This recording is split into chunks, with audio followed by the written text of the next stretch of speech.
My name is Elizabeth. I'm going to be running a regular campaign on the Phantom Roll Booth Twitch stream Monday nights, and it's a 5e campaign that's set in a homebrew world that I've been working on creating for quite a while.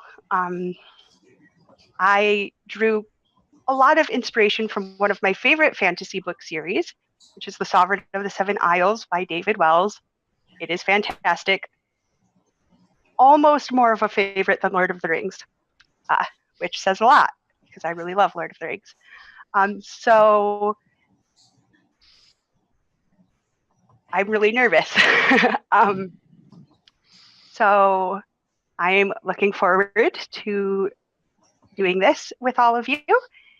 And I guess we'll jump right in. So first, why don't my players introduce themselves? If you want to share how people can find you on Twitter. If you don't want to, that's also fine. And then just introduce your character by name, race, and class. Okay. Well, I guess I'll take the plunge. My name is Fettuccini, and I do. You can find me on Twitter, same handle, and that's me. I am a rogue ASMR named Leon Illyri, and that's me. All right. Well, I guess I may as well jump in next. I'll show up on the various things, or Avi, and could find me on Twitter at aspear51. Not that there's anything other than tons and tons of crit roll art and random interesting RPG creates. Currently playing a halfling monk named Roy, and not to have a nickname yet. My name's Arthur. I'm playing, Twitter. I'm not used to giving out Twitter information. I'm on @AbraidArthur. And I am playing a human fighter whose name is Dave. Relevant information. Hi, I'm Eok. You can find me on Twitter at Eok4714, where there's almost nothing, because I'm not good at social interaction.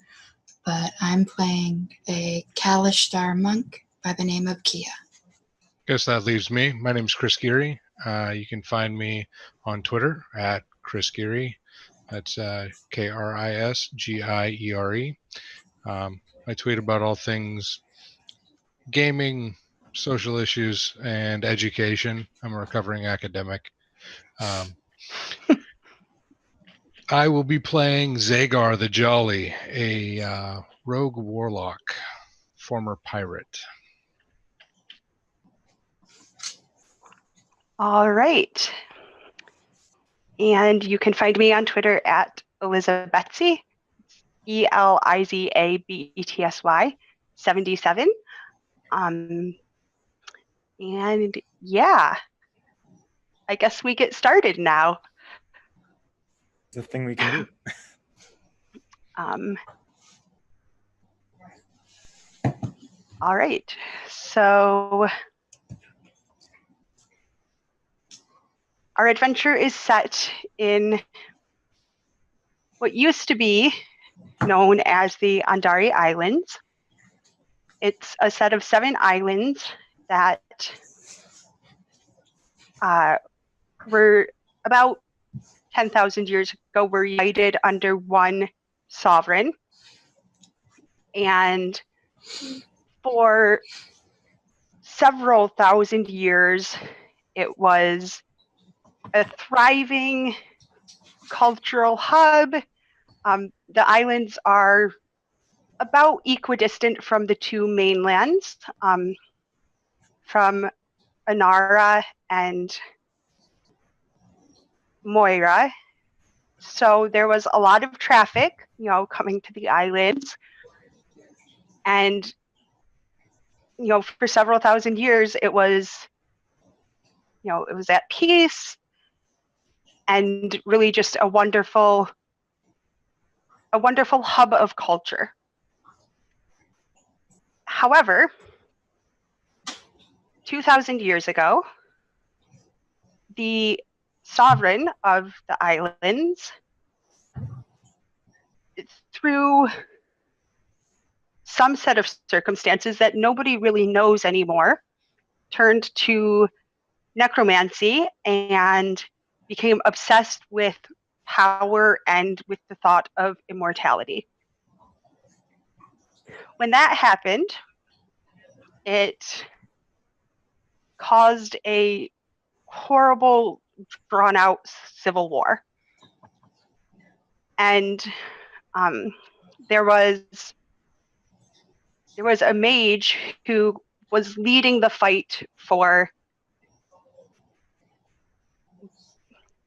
I hate to say it this way because it sounds so cliche, but leading the fight for good, essentially. His name was Alexander, and he put everything he had into protecting the islands from Anatoly. And, just really, he gave everything. And it was very difficult for him to see what was happening. He had been devoted, to the islands. He had been serving the sovereign for most of his life. And he became very distraught as he saw Anatoly just kind of destroying everything that he held dear. The war lasted for 25 years, and it was a stalemate. There was nothing anyone could do to get the upper hand. And eventually, Anatoly realized he was starting to lose and came up with a way to protect himself. And he was able to hide himself in an obelisk, essentially putting himself in stasis for 2,000 years, knowing that when he returned to the world, there wouldn't be anybody capable of defending the islands against him. He was a very high-level mage, very skilled, and he knew that the world would forget about him, and then he would be able to come back and take over. So the islands have been without any sort of unifying force for 2,000 years. And it developed into an every person for themselves mentality. And a lot of the islands fell back into a more wild or more savage life, as opposed to the civilized, inhabited islands. So I'm just going to go into a brief description of each of the islands, and then we'll actually jump into the story. So Dinar is the largest and used to be the most populated island.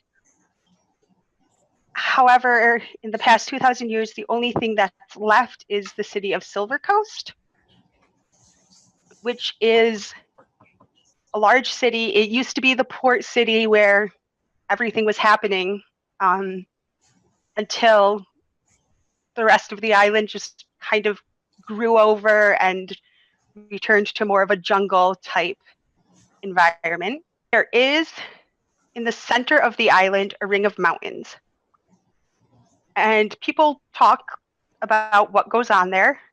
There's a lot of hearsay and a lot of suspicion, but nobody really knows why those mountains are there. It's just very unnatural.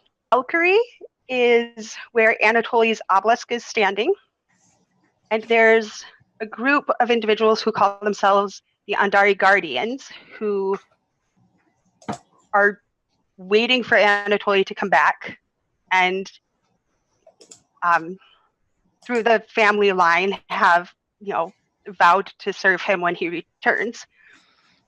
And so the monolith is in the middle, and the rest of it is just kind of a big flat grassland. Valemark is inhabited by several tribes of Goliaths and giants. You don't want to go there unless you're invited by someone who lives there, because otherwise you will not survive. Lazar is the farming community.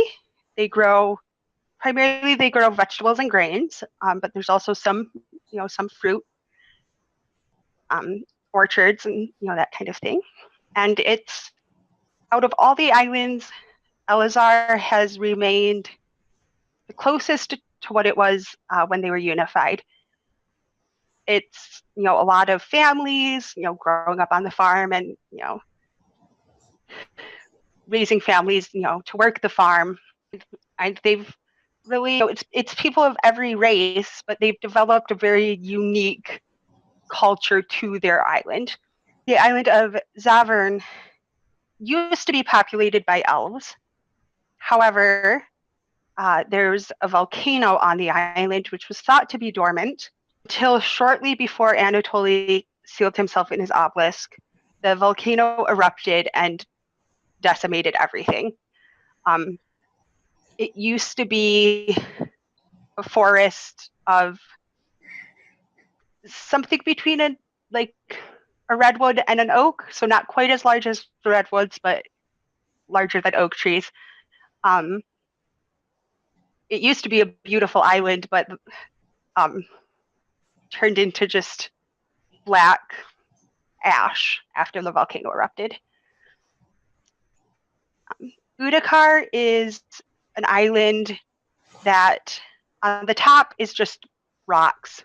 Doesn't look like there's anything there, but there's this labyrinth of caves under the island, and smugglers and pirates who have become quite populous since the kingdom has fallen know how to navigate the labyrinth of caves. If you go in there not knowing where you're going, you'll probably either end up lost or end up running into something that will kill you.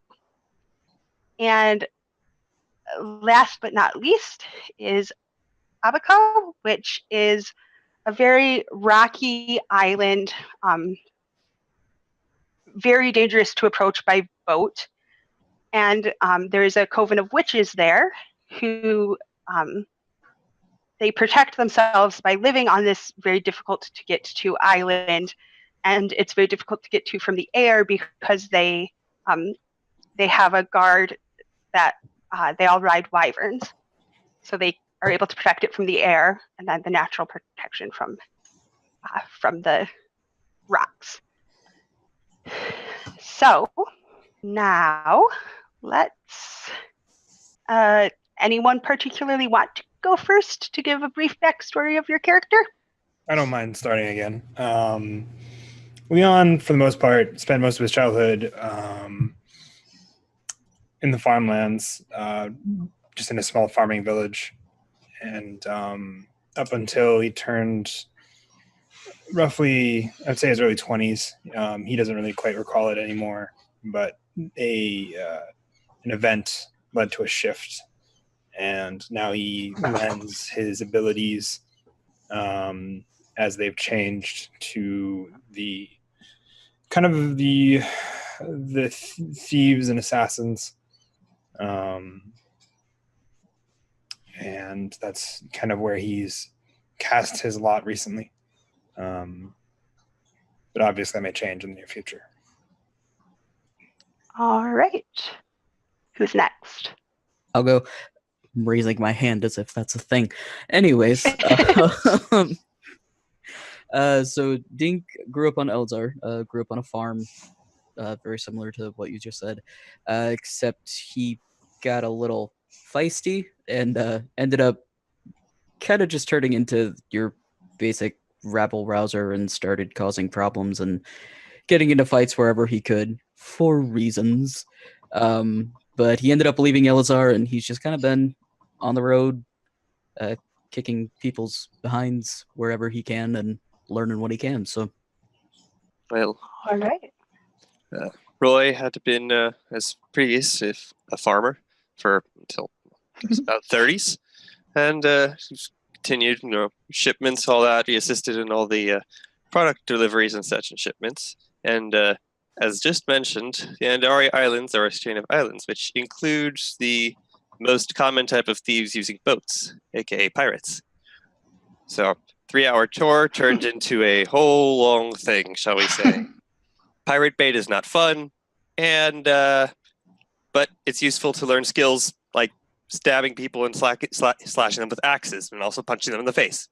Useful. Also climbing ropes, and how not to sink with a ship. Anyway, yeah. So now he's sort of around, getting paid for his accidentally forced into skills, mostly. And yeah, basically it.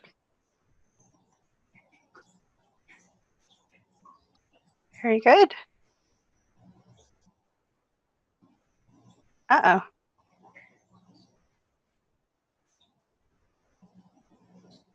We did lose somebody. Well, while we wait for them to come back, I will go ahead and continue if you want. Mhm. So Zagar was orphaned due to things like poverty and disease which show up. However, being quite the jovial young lad, he made his way doing odd jobs for shopkeepers and such, starting at the young age of 9. This was on the mainland. About age 13, being a half-orc, he kind of grew quickly and was about the size of many of the shopkeepers, and he started to make some of the townsfolk nervous. They didn't have anything negative to say about him because he was very kind and hardworking, but they didn't like the way that their daughters seemed to enjoy his company. And so they quickly found a ship for him to apprentice on and shoved him out into the sea. It was on that first ship that he too ran into the pirates of the islands. And his captain of that ship actually bartered for Zagar's safety and or maybe his own, trading him and his labor to the pirate captain in hopes of some leniency.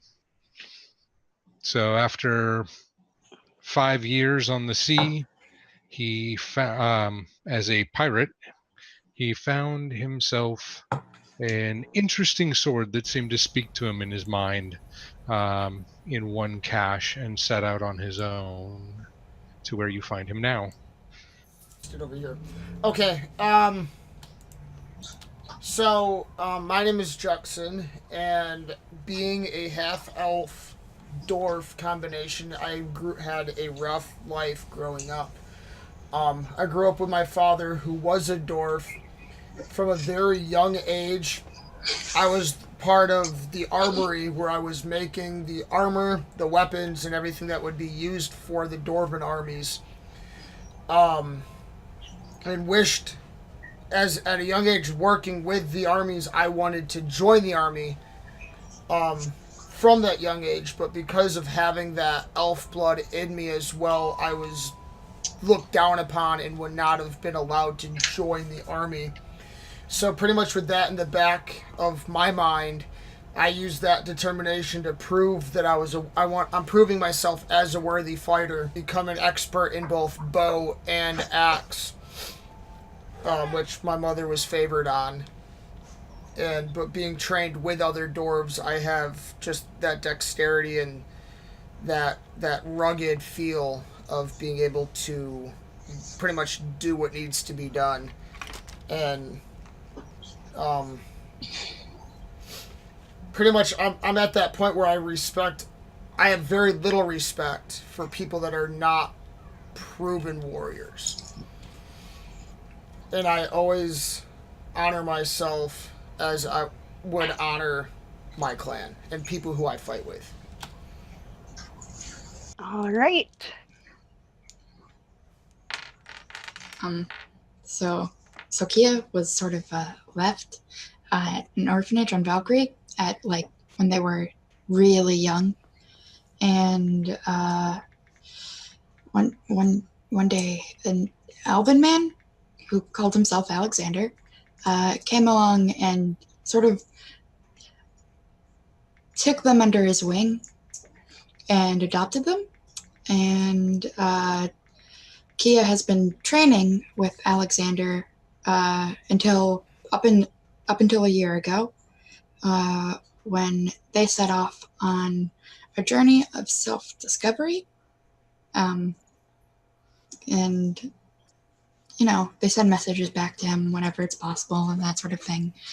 But they probably like just turned 26 because it's just been a year. So yeah. Cool. Was that everybody? I lost count.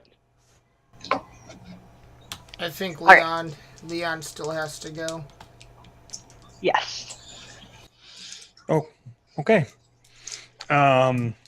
So my Leon kind of comes from the farmlands. Didn't I? Wasn't I the first one? Maybe. Or You did. Yeah, I think so. I was saying. I swear. This is I think how that's everybody. Okay. Okay. Loop, and So. we've suddenly become a sci-fi campaign.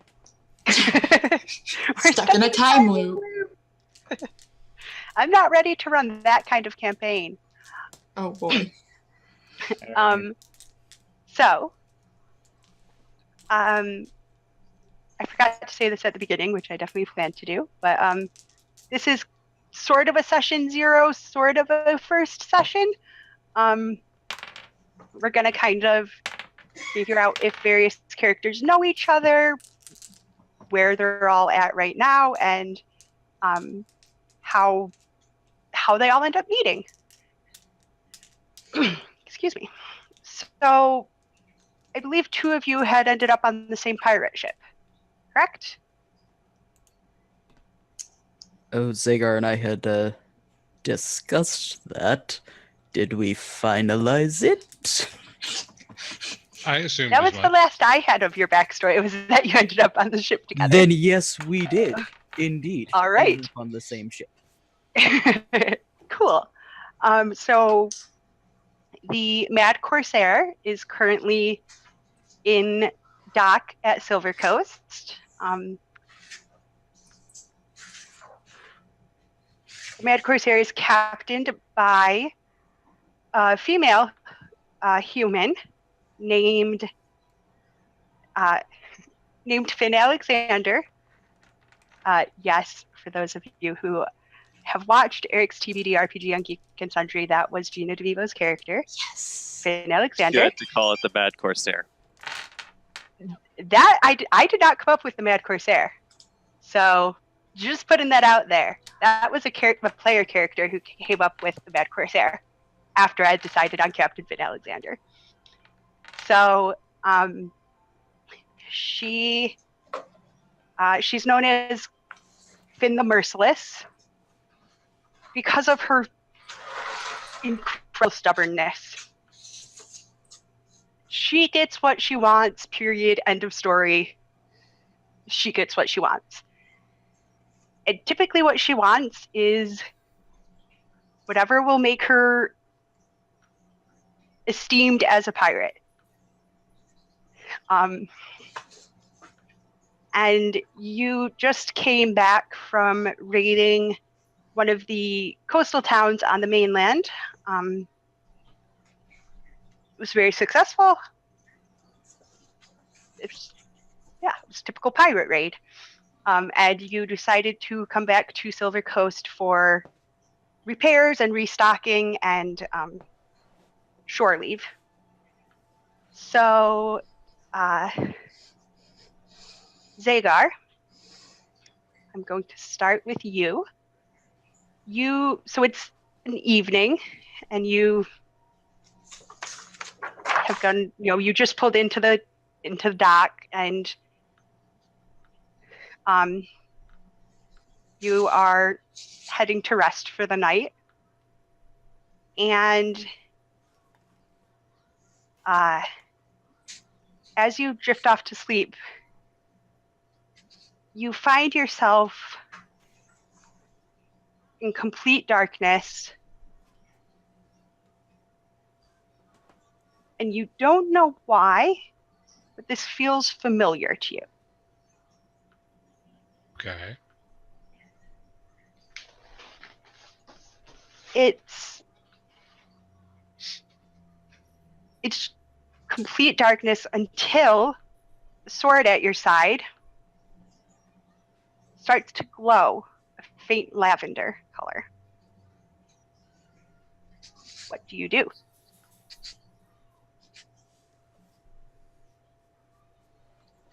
I will cautiously reach for it. Okay.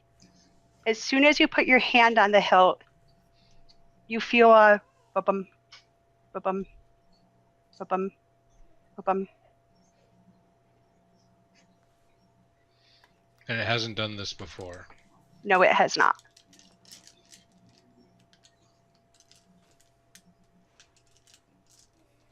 Okay. Do you draw it entirely out of the scabbard? Sure. Okay. So, besides the heartbeat, which obviously feels different, it feels like it almost feels like the sword becomes one with your hand in a way that it never has before. Okay.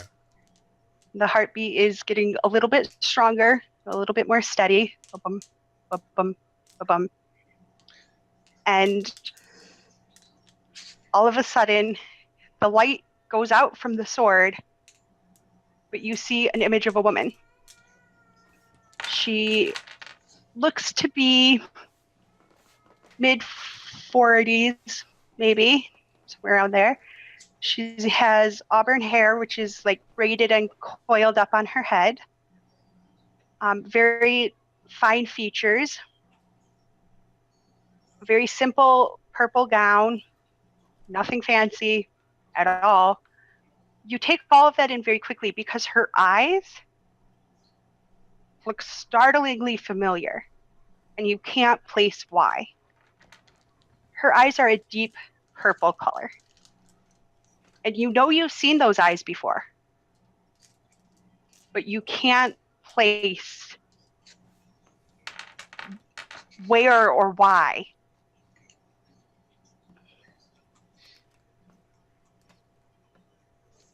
Okay. Is this a pleasant familiar, a disturbing familiar? No, very, very pleasant. Makes you feel at home, but you don't know why. Okay. So obviously I don't recognize her then. Correct. There's just a sense of familiarity. Yep. Zagar will chalk it up to one of his many drunken conquests in different ports across the islands at this point. But keep a note of it because this obviously is strange. There's no reason, like this has never happened before. And he's either dreaming or hallucinating. So do you like start to turn away, or do you just not really do anything? Oh, so the image is still there? Is it moving? Is it reacting? Yeah. Does it see seems me? like it's waiting for you to react. Oh, well, that's different.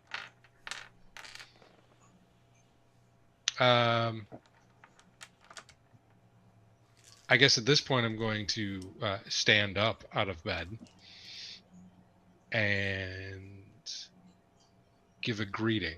Because if this is a dream, great, I'm not disturbing anyone. If not, well, let's roll with it. Fair. So she returns your greeting, and she says, I've been trying to do this ever since you found me. There was always something blocking me. but I don't know what has happened. Something has changed. I completely understand. I'm sober now. And that changes everything typically. So you say I found you. Where was this? I'm having trouble just waking up and all. So you go from just dark emptiness to the cave where you found the sword. And the sword is laying where it was in the cave. Mm-hmm. And there's something different about it. It's glowing a soft violet color. And that's not what I was used to. I was used to more of like a fiery emanation, correct? Correct. And the voice is different. Is it similar enough now that I'm seeing this image? It's similar, but it's not telepathic, so you're not hearing it in your head. You're actually hearing it. And it seems there's a slightly different timbre to it. It seems a little, sounds like a weird way to describe it, but it's a little more mature. It's a little more, seems like it's seen more of the world, kind of a thing. But it's similar. Okay. So, and I will just I'll say the name of the sword. I'll be like, is this? She says, "That is not my name. That is what the sword was known in when I was alive. My name is Antonia Andari.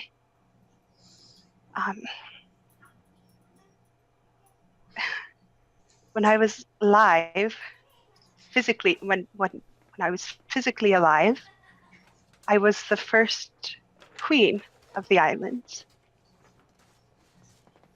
Alexander was my husband, and we ruled together for just over 1,000 years. And when Alexander died, I don't know what prompted me, but I felt I somehow knew that at some point the islands would need a protector. And so I attempted to put part of my essence into that sword, not realizing how difficult that is, and learning the hard way that it was far beyond my power. However, I have resided in that sword for the past 9,000 years, and I don't know what has changed, but something has. So just to be clear, we never slept together. That is correct. Okay. I've technically been dead for 9,000 years. That would have been quite a feat. Or very creepy. But moving on. So who is this protector person that you're speaking of, and how do I, contact him in the morning? Well, you have the sword. Oh, right. That's how this works. Very well then.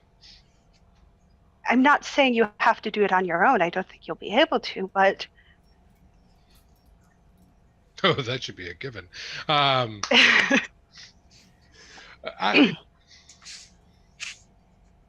This is a lot for me to process right now.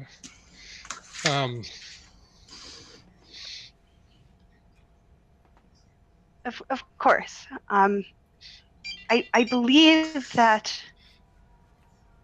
whatever was blocking me from communicating more directly with you has been broken. So, I mean, you'll always be able to speak to me if you need guidance or if you need knowledge from 10,000 years ago that I can provide you with. I appreciate that. But just, so we're clear, this can wait till morning, right? Yes. She kind Because of laughs. I think I'm going to need some sleep. Of course. And then,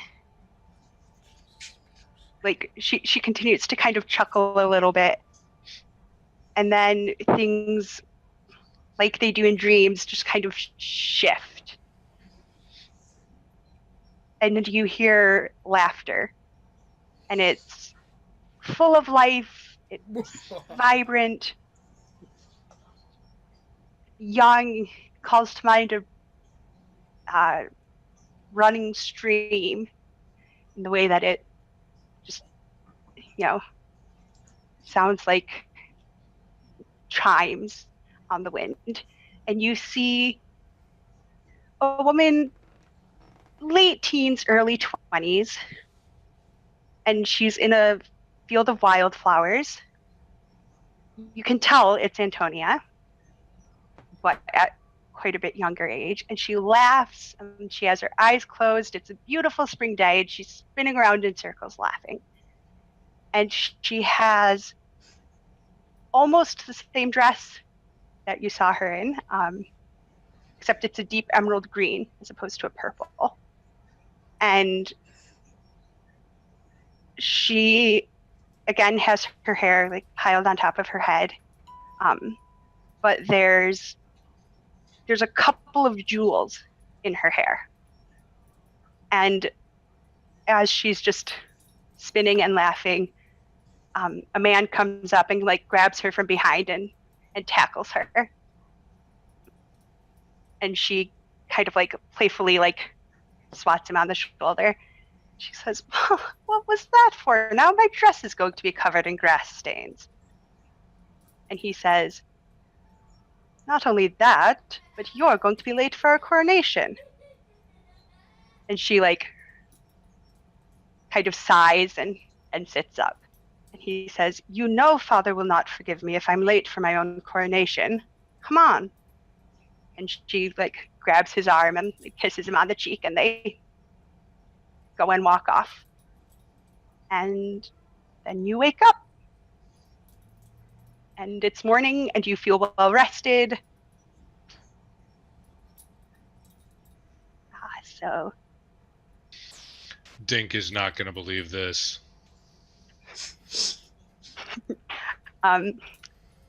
So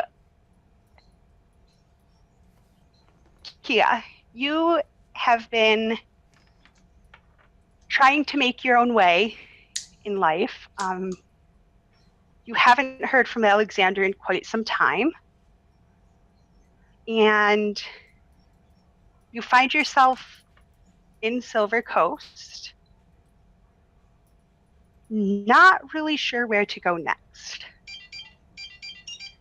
You find yourself sitting in the tavern of the Red Dragon, which is a tavern and an inn. And as you're sitting there, eating or drinking whatever of your choice on this evening, you see a halfling with red curly hair, green eyes, pale skin. She had been playing in the corner with a band, and the band is taking a break, and she kind of bounces over to your table, and she's like, "Hi, my name's Nora. What's your name?" Hi, I'm Kia. Hi, Kia. So what brings you to Silver Coast today? I'm just moving along,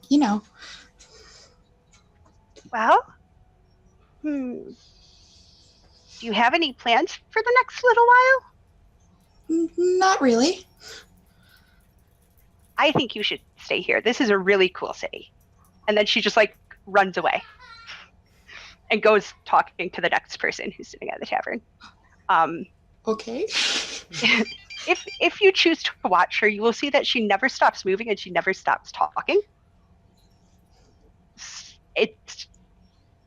She just goes, and she's very bubbly and very just like happy and da da da da da, like just talking to everybody. So that was your odd interaction of this evening.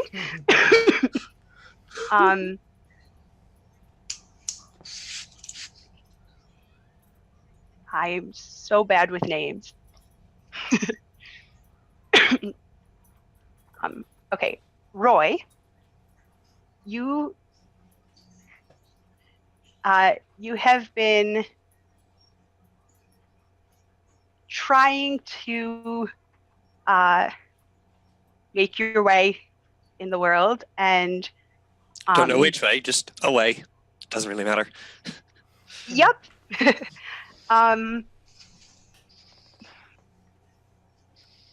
And you are a little bit concerned at the sight of a pirate ship coming into dock. Concerned. Not sure if these are the pirates that you abandoned or not. So how do you react when you see the Mad Corsair in dock? Do you do anything particular? Yes, I would like to pick up my pint. I say pint because it's a halfling, so it's much larger than me, but it's also much larger than a pint. Pick it up, take a nice big swig, about 15, 20 seconds worth, put it down, leave it there, and then walk along in the opposite direction, making sure to stumble at least twice, and then doing it accidentally a couple times more. I guess I'll stop and see a random person and say, "Oh, by the way, this evening, yeah, hi." Anyway, just continue walking Hello? randomly. And the person just kind of follows you, Wait, hey. kind of rolls their eyes, keeps going. Okay. Anyway, I'm gonna keep walking. I left my pint about 30, so I'm gonna look back at my hand. No pint. I prefer to walk into taverns drunk anyway, so I'm gonna walk over to the nearest building that looks like it has drinks. All right, so... And not walk in. I'm gonna walk next door to it. Okay. I'm going to Logic- walk. I look at logic the building, to- drink. Okay, other building. So you attempt to walk into the tavern keeper's home. Do you knock or do you just walk in? I just pulled the door to see if I could get in. So it's close to dinner time, so you see a woman with a couple of kids sitting at the dinner table. And the woman goes, By the way, actually, "You're in the wrong house. again, yes, I know. I'm sorry. Over. I'm sorry. I'm sorry. Okay. This is the 5th time in 2 weeks, Roy. I'm sorry. Okay. It's door. Okay. Doors look Next door. generally similar. Okay. There's a large golden hammer above the tavern. I know, We do and I not don't want to walk. have that above our house." Whatever. And I'm gonna I'm gonna take one of the random I had like a small pouch I see of like the gold, which I didn't actually roll for, but I had says it starts with 10 in That's addition.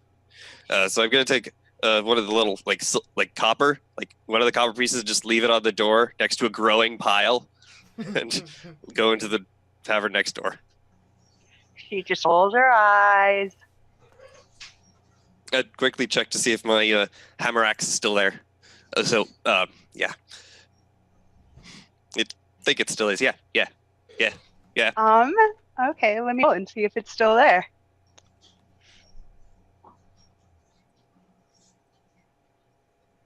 It's not. Cool. Perfect. So, what the devil?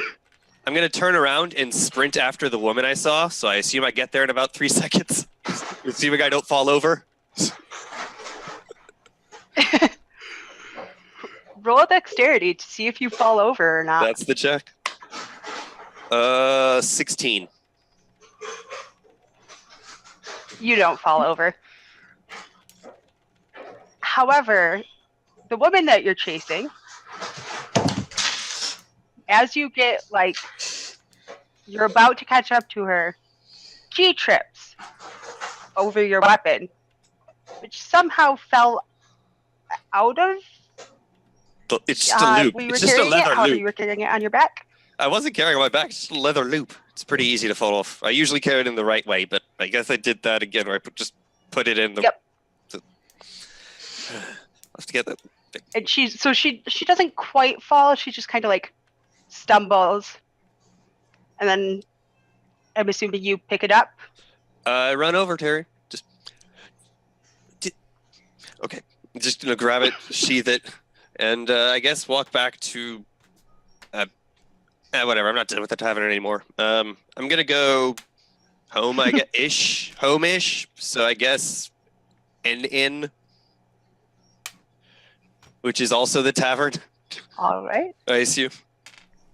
Yep. Yeah. So do you go to the Red Dragon, which is like the I go to knock on the door nice, again. one?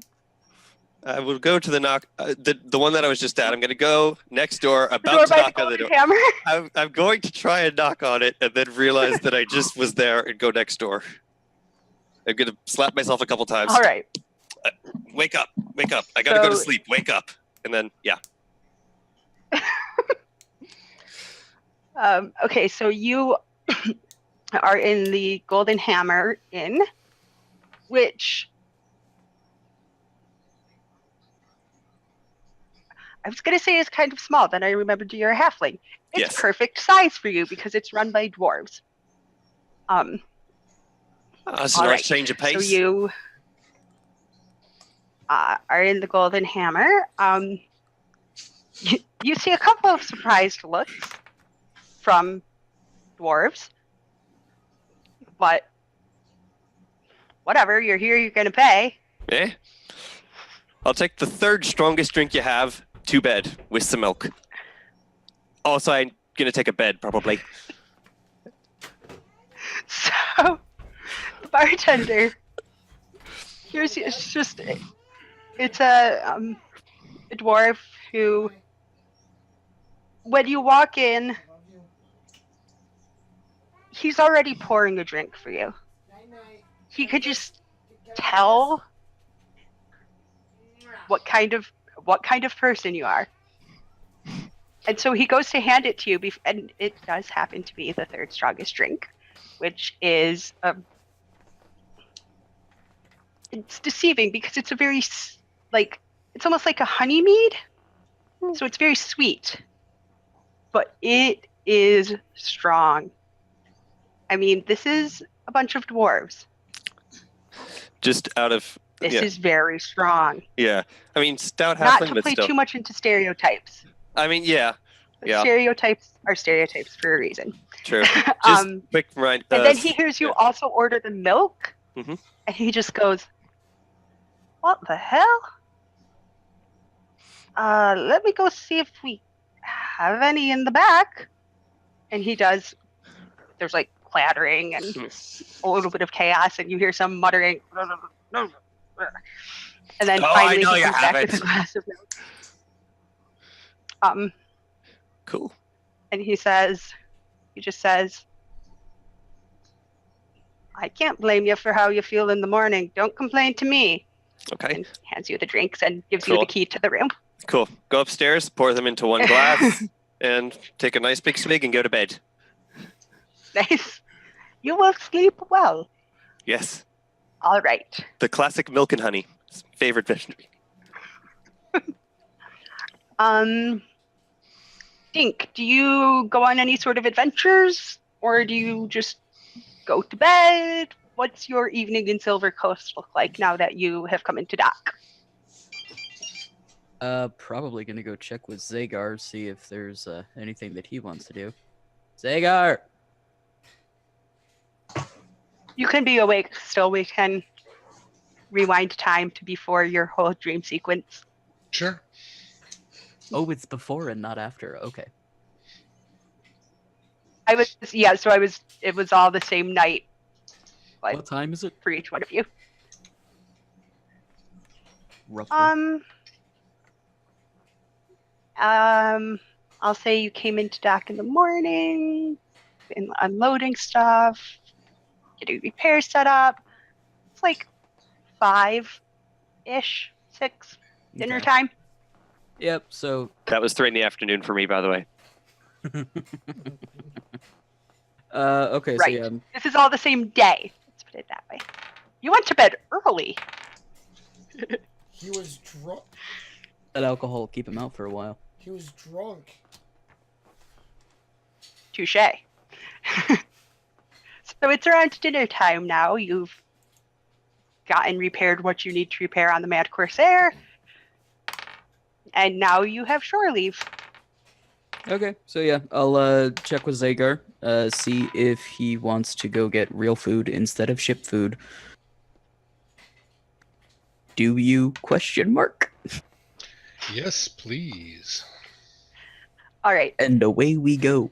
So Anything's better than salted meat and tangerines. Well, not anything. Lots of things, though.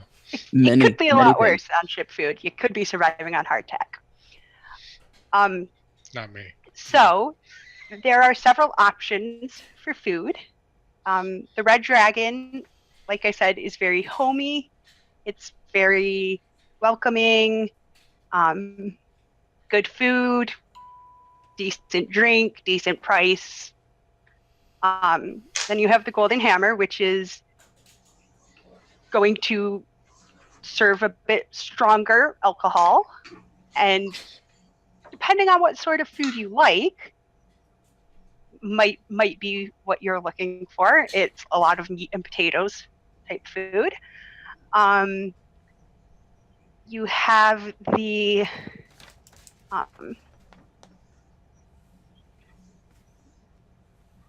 sorry, I am looking at my notes. I don't actually have this all memorized. And then you have the Sunset to Sunrise Tavern, which you probably don't want to go to for dinner, but after dinner, if you're looking for some loud music and raucous atmosphere with gambling, that's where you're going to want to go. Right. So, Golden Hammer, Red Dragon, or the Is that a new Sunset shirt? Sunrise Tavern.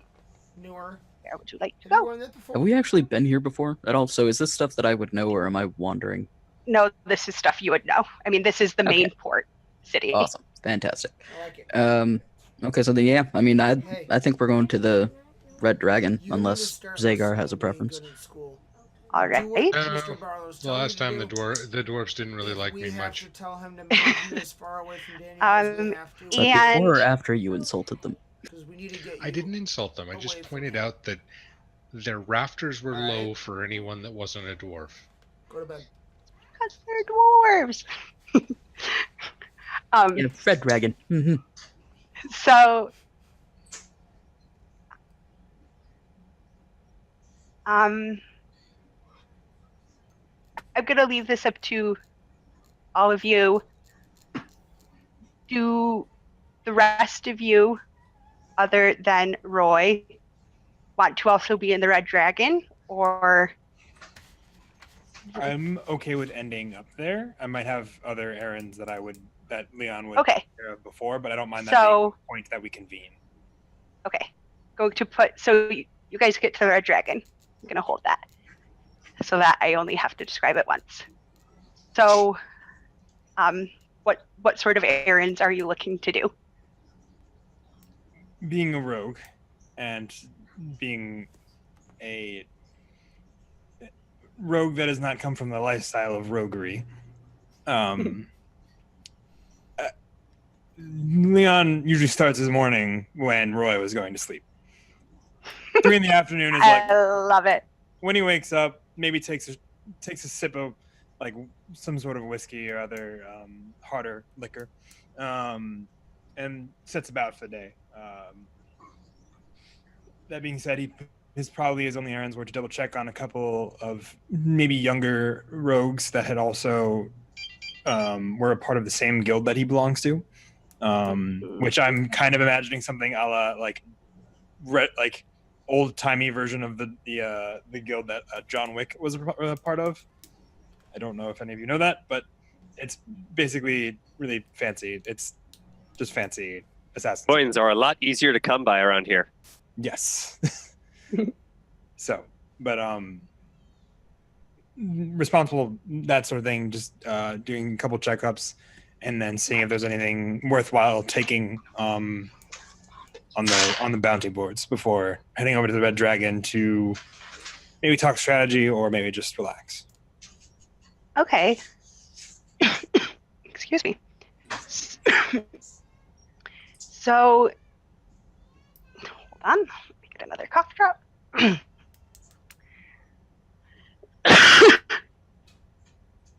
So you look at the bounty board, and pretty much everything that's posted there is wild animals, because there isn't really any law-keeping or law-making system in the society anymore, but there's a lot of big animals. Some of them like to get a little too close to Silver Coast City. So it's things like outskirts of town have been harried by a panther. See Roger Golden for payment once the deed is done. Or, forest paths no longer safe. Poisonous snakes, spotted on such and such path. So it's all just that kind of thing.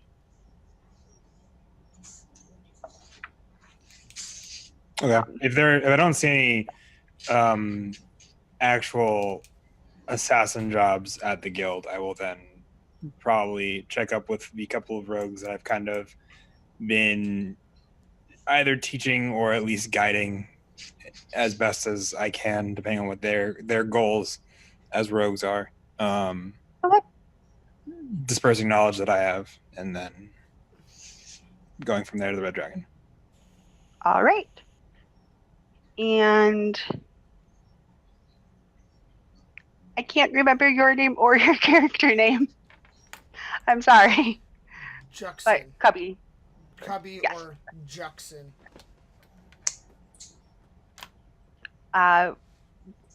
What do you want to have been doing during the day, or do you want to just already be at the tavern? Up to you. With the Golden Hammer being my dwarven or my bar, I would prefer to start there. But being of my background and everything, it's always looking for work to. Always looking for other dwarves on work to be done, or to what needs to be done. Okay. So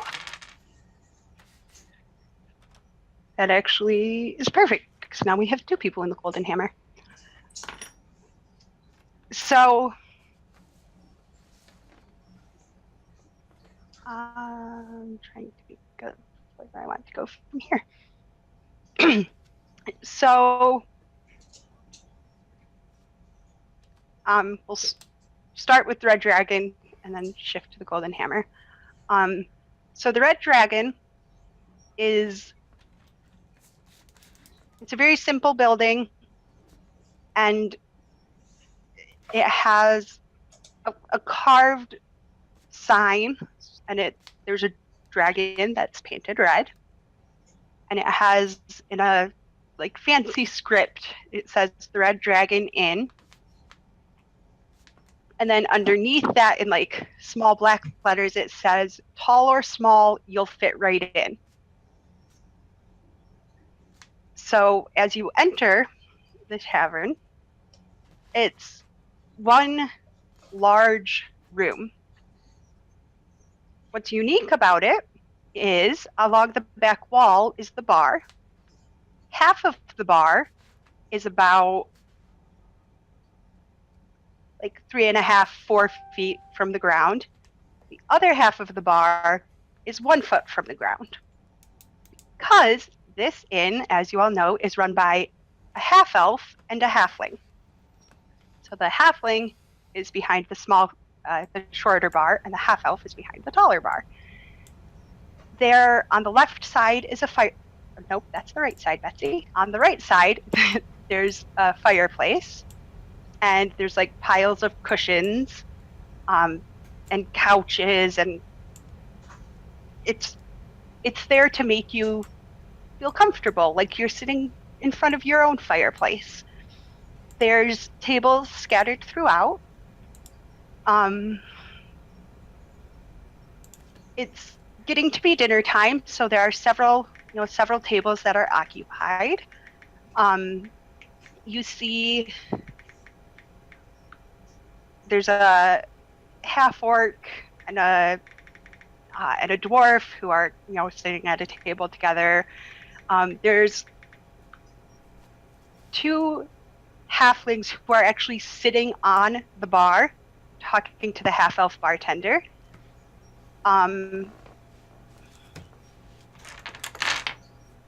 There's a group sitting by the fire. It looks like maybe a halfling, a half elf, and a couple of dwarves.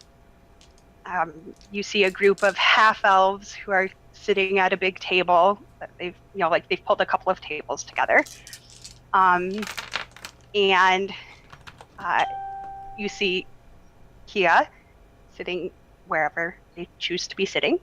And you see that red-headed halfling, who as soon as you walk in, "Oh, hi, I'm Nora, what's your name?"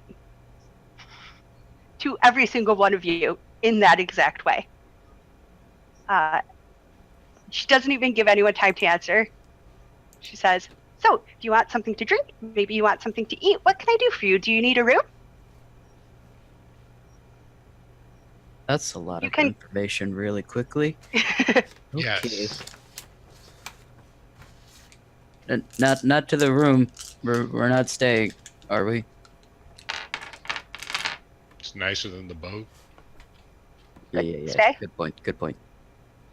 I'm just saying, a comfortable bed might be nice. Finn can always find us, unfortunately.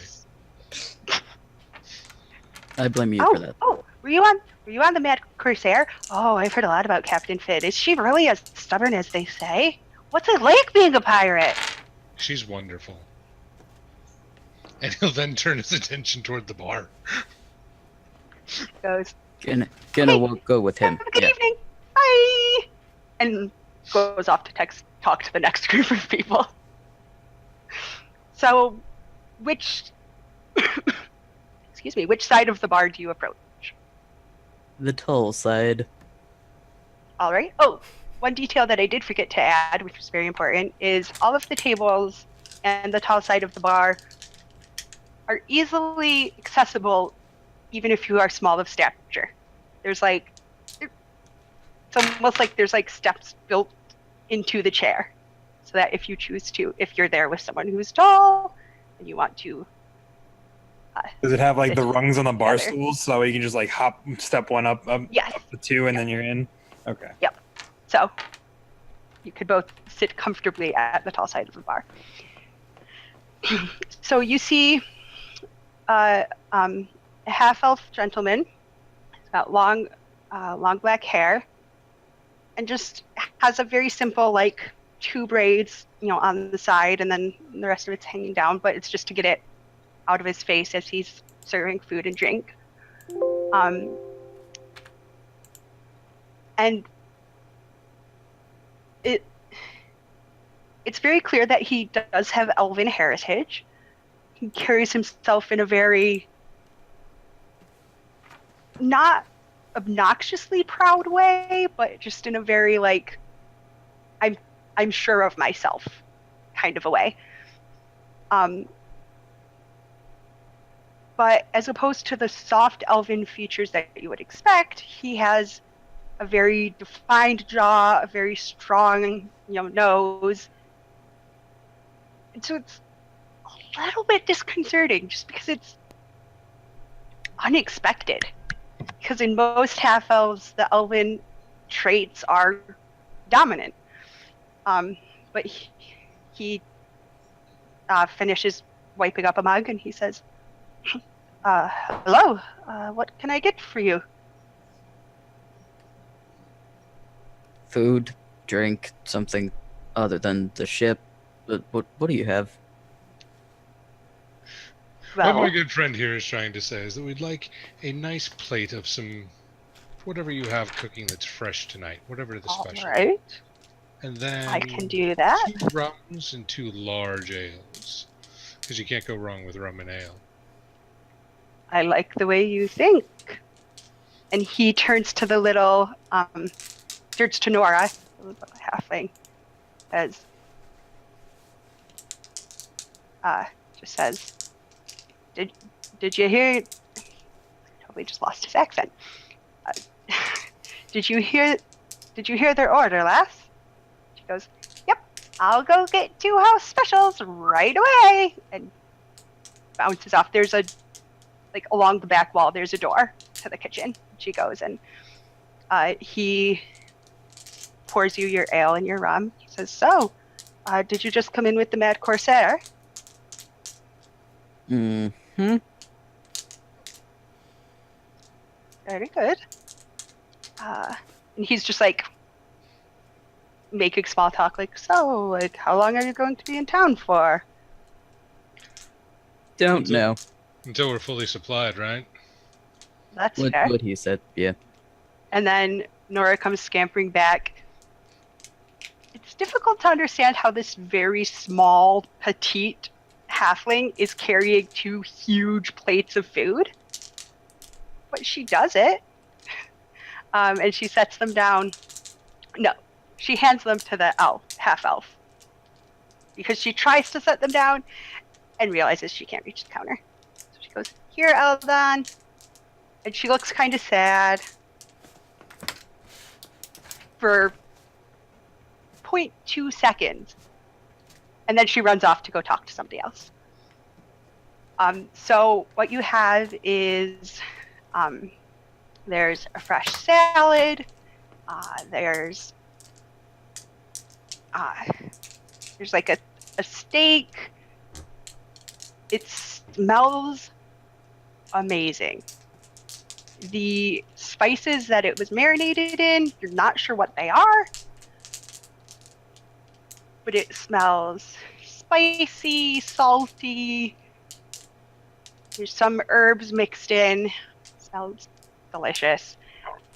And there's also an entire loaf of fresh bread that's put between the 2 of you with butter. And Eldon goes, oh, is there anything else I can get you? No, this looks... Yeah, I'm gonna start eating. And he just kind of nods and goes back to his work. Kia, is there anything you, other than your random interaction with Nora, is there anything you want to do or anyone you want to talk to? I'm probably writing a letter to Alexander. Okay. Leon, do you want to have any particular interaction in the inn? I would say I've definitely been here more than once. Upon when I come in and I'm waiting for Nora to rush in and jump on me, basically. Which she does. As she begins it, I just kind of cut her off with whiskey, no questions, and I just hand her about 5 gold and walk past her without giving her much more thought. At She this looks. point, I will have my mask on and my hood up to Okay. hide the fact that I am an ASMR. Yep. She doesn't look surprised when you cut her off. Yeah. It's like she does it out of habit, but she knows she's not going to get very far. So she goes and gets your whiskey. And then I'm gonna find a empty table somewhere, not in the middle, somewhere off Okay. to the side to. Okay. then There's just kind usually of a corner table. watch. People watch. All right. At some point, dinner hour has kind of finished up. People are nursing drinks, maybe eating some desserts. And a band starts playing in the corner. But it's like soft, think like string quartet type music, not like anything crazy. And the evening goes on.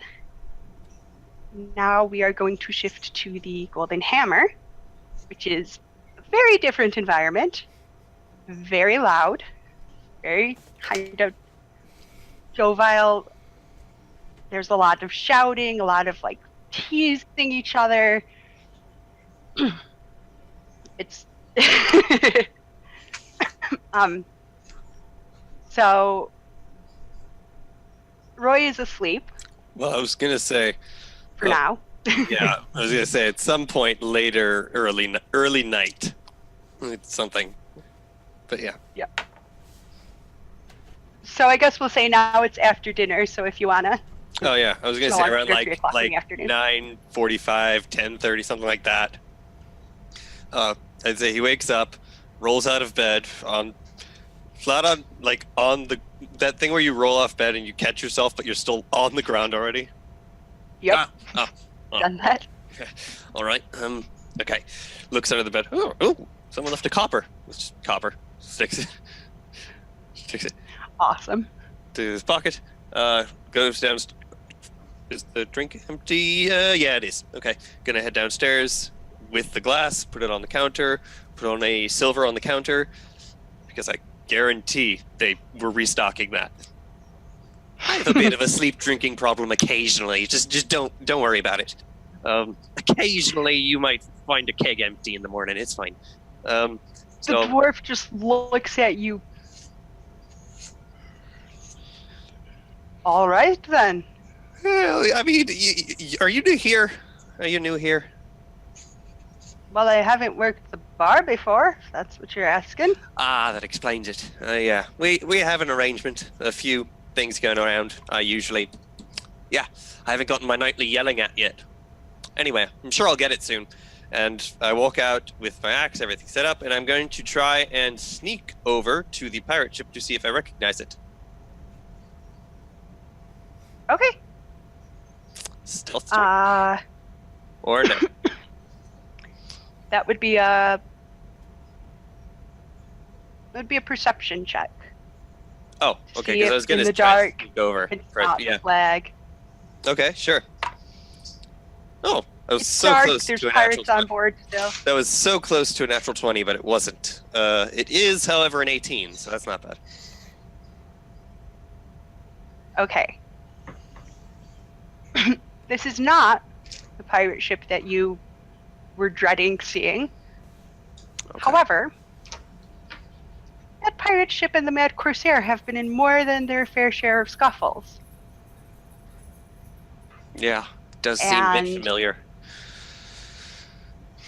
You're not sure if anyone will recognize you or not. You think you're okay. Typically, if it was a pirate versus pirate fight, you were not Away. really involved. I was in the rigging, usually. There's a small chance someone from the Mad Corsair might recognize you, but it's very small. And I'm sure it's fine. I mean, it's not like pirates work together that often. Or if they do, they don't really care about stupid crewmen. Anyway, or bait, actually. Anyway, yeah. So then I guess I'm good. And I will walk over to... Oh, yes. Right. Okay. So I'm going to walk over to...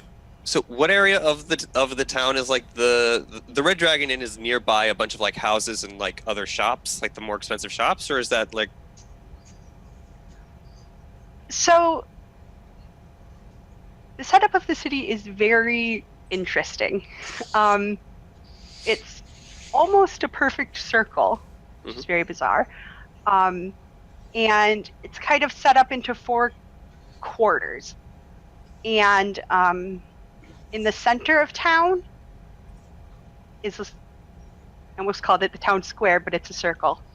But the town circle, which is where you have all of the inns and taverns and the gambling hall, and that's kind of like the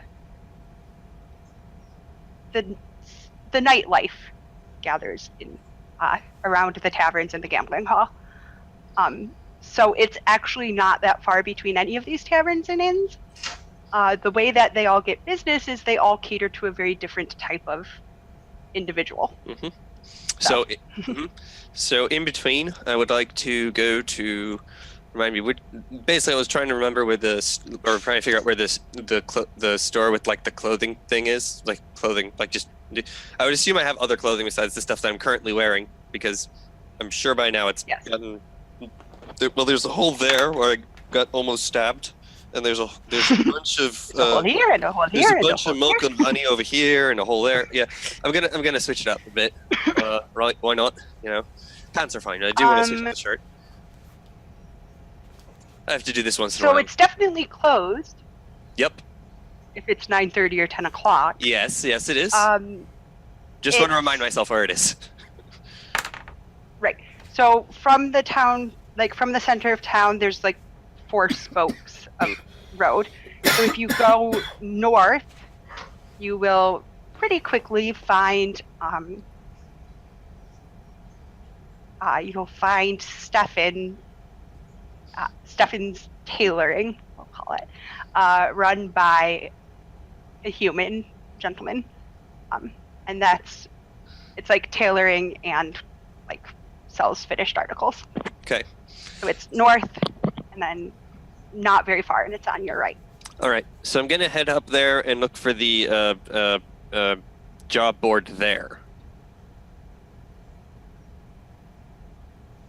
Right. Sorry, you do what? I said I wanted to head up to the. I'm not really sure how you said there was a job board by the Red Dragon Inn, or is that somewhere else? I'm sorry. I'm trying to parse out by the Red location. Dragon. Yeah. So I was gonna head over to that, the job board. Okay. Because right about you see now the is when same I would go. things that. Yeah, that's great. Is there Right. Is there a really slow, large thing I can go hunt? Slow-ish, comparatively. I don't want to have to fight a damn cheetah like last No, time. because right now it's panthers and poisonous snakes. Ooh. So you're kind of out of luck. Oh wait, poisonous snakes. I could do those. I could do the poisonous snakes. They're annoying as all Okay. hell. Where's the nearest poisonous snake one? Where's the nearest poisonous snake? Yeah, I was gonna ask that, but yeah. So not time for lassos. Yeah. If you leave town heading west, almost immediately, as soon as you're outside the town wall, it's jungle. Yeah. There's kind of a sort of path-ish, and the posting says,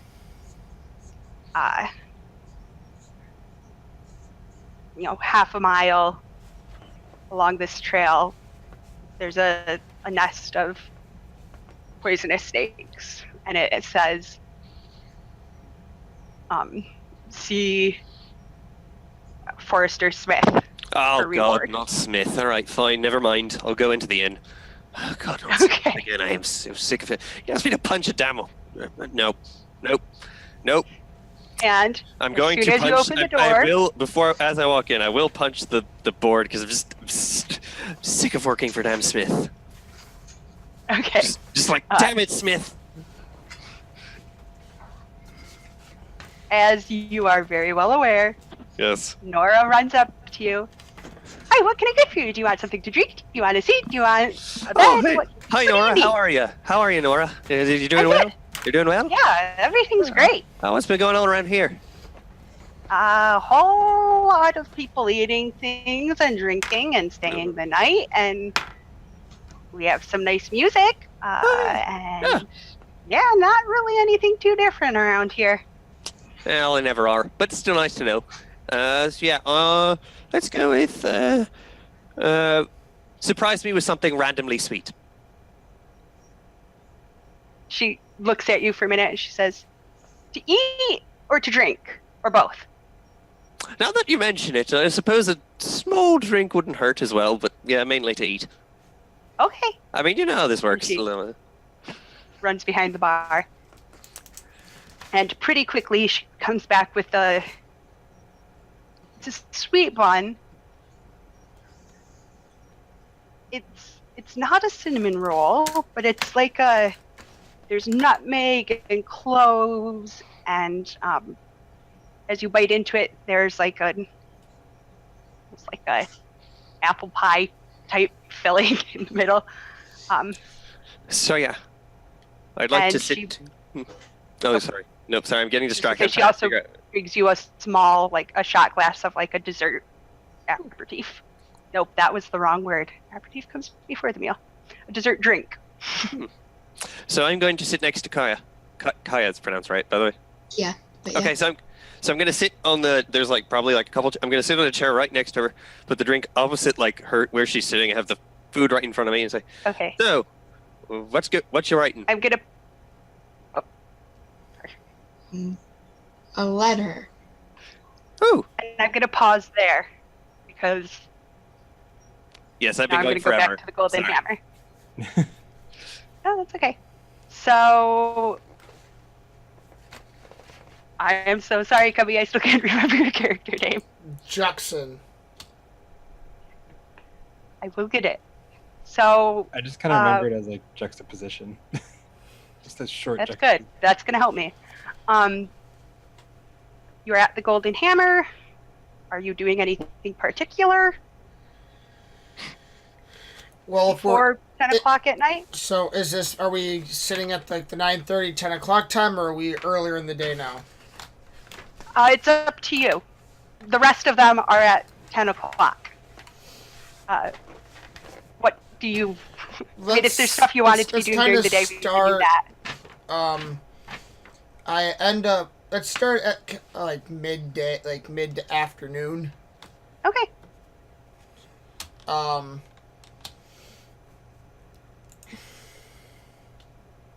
I don't know. I guess you could start with me walking. I'm there talking with the local blacksmith about some armor and some weapons that were made. Okay. So, the blacksmith, in order to get to the blacksmith, you need to go down the south road. And it's about midway through the city on the southern road. And obviously you can hear it from a mile away. And there's, smoke coming out the chimney from the fires, and the blacksmith is a female half-elf, and her name is Aaliyah, and she is hammering at something as you approach. Aaliyah, how was the armor and the weapons that I delivered this morning? If you give me just one more minute, they'll be done. And she goes back to hammering and finishes it up in a minute, and kind of, she dunks it in the water, and there's the very satisfying as it cools down. And she goes, all right, how do these look? And they look extravagant. Chest armor. Oh, you did bring them to me. Chest armor, axe. Yep. And there they are. How are the steel tips for my bow, my arrows?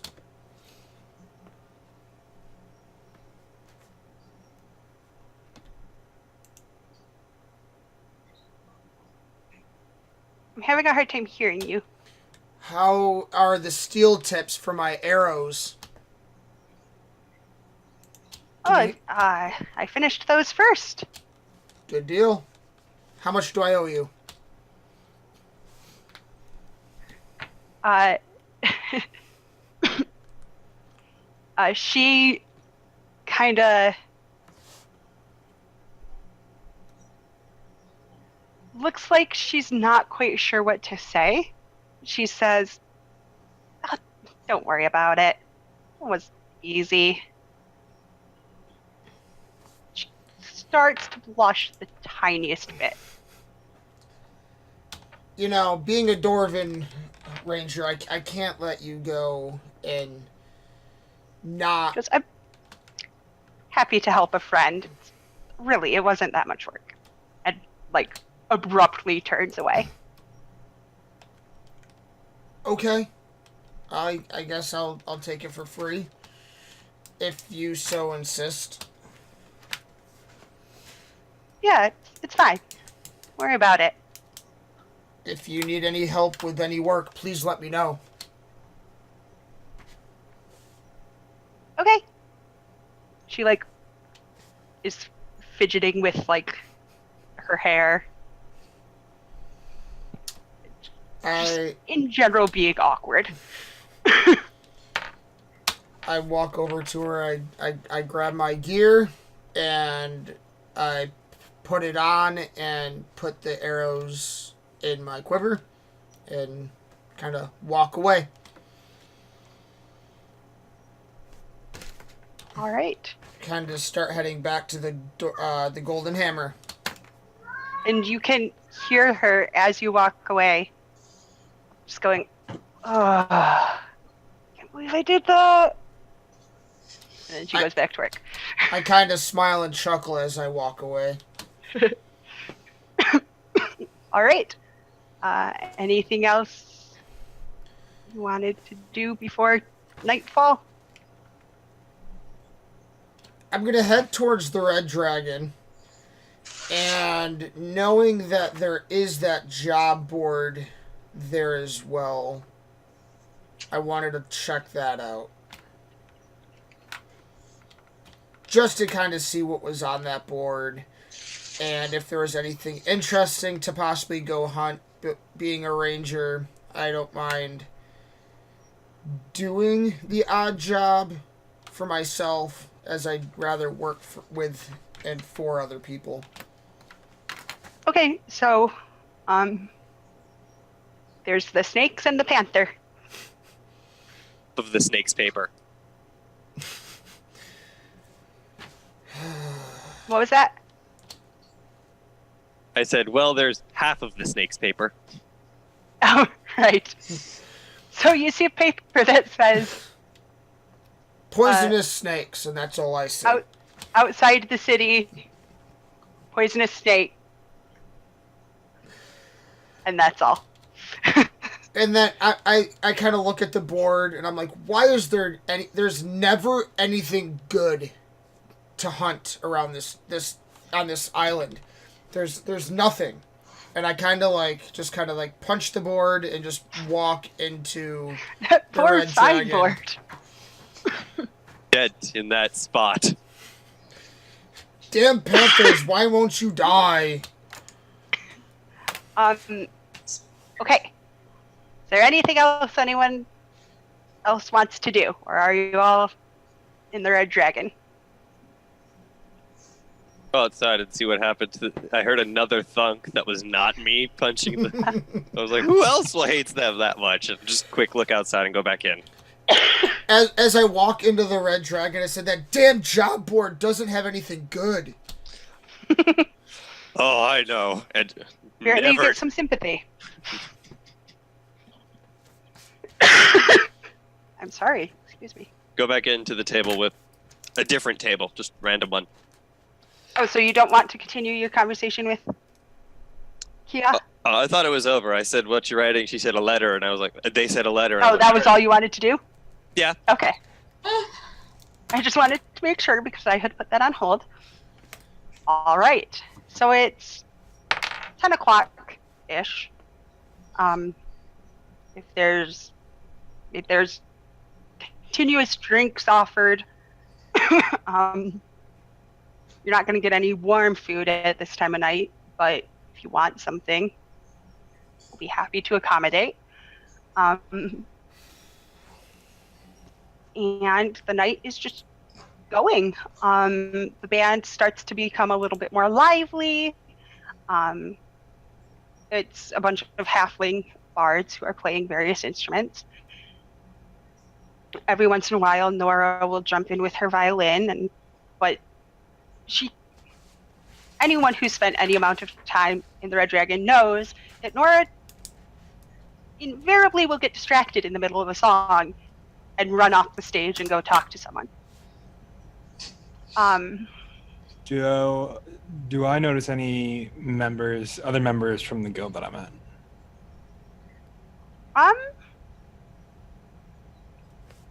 Roll a perception check.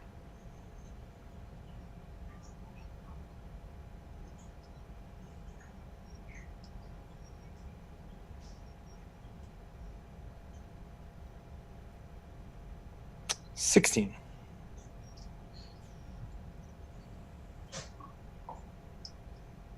You do not. Okay.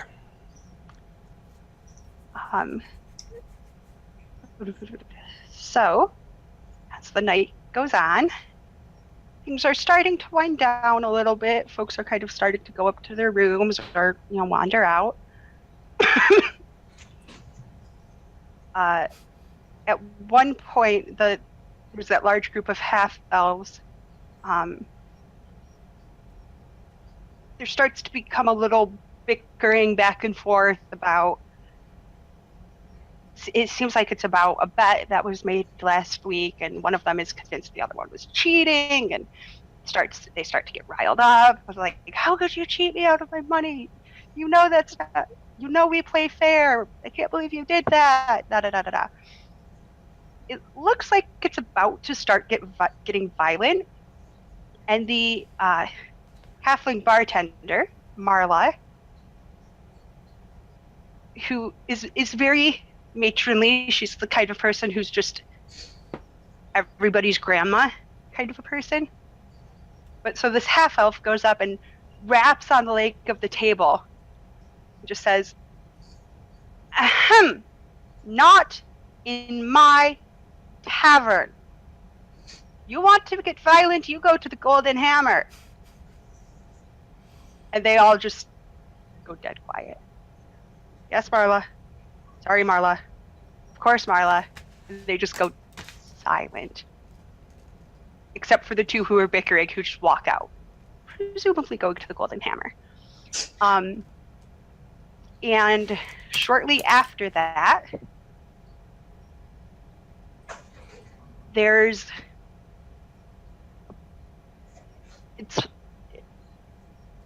it's very difficult to put into words, but there's almost a magical pulse that goes through the tavern. And it doesn't hurt, it's not any sort of physical force, but as it passes through each of you, there's a tingling, and then the thought goes through your head and pulls back. And that's where we're going to end our session tonight. End a little bit early, but I need to go take some cough medicine. Before you end there, we'll be back next week. Can you repeat what our thought was? Because you kind of broke in and out at that point. Yes, please. Sorry. I know what my thought was. Anatoly is back. I thought I stopped drinking earlier. That could be your second thought. So, join us next week when we figure out how all of our characters react to this magical knowledge and where they go next. I hope you enjoyed it. Yep. Have a good night.